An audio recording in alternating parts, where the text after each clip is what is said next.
the president announced the most significant tax hike since 1930 in the form of a new tariff regime. Those tariffs were largely paused on April 9th. There was a 90-day pause affecting most countries with the exception of China. The tariffs that were previously implemented against Canada and Mexico, those unfortunately are also still in place.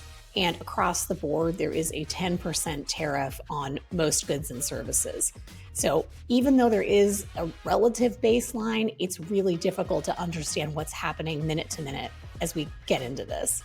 So the economic reaction to all of this was immediate and severe. The market obviously cratered and then jumped back up on the April 9th announcement, only to drift down once again. Long-term treasuries are down. Capital investments seem to be frozen. IPOs have been canceled for the remainder of 2025. And M&A also appears to be paused, according to reports in both Reuters and PitchBook. China, on the other hand, has been very responsive and quite precise in their reactions. In addition to announcing retaliatory tariffs of their own, they've also quietly been implementing a series of non-tariff trade barriers that seem targeted towards red states.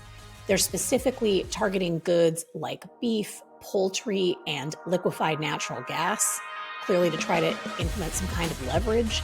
These barriers present significantly bigger challenges to U.S. exporters and manufacturers versus tariffs. And part of the reason is there's an opacity to how non-tariff trade barriers work and a subjectivity, unlike having a firm amount, which still has some complexity because, as we're going to get to in a minute, trying to actually administer and manage this complicated tariff regime is very likely going to be a nightmare for U.S. Customs.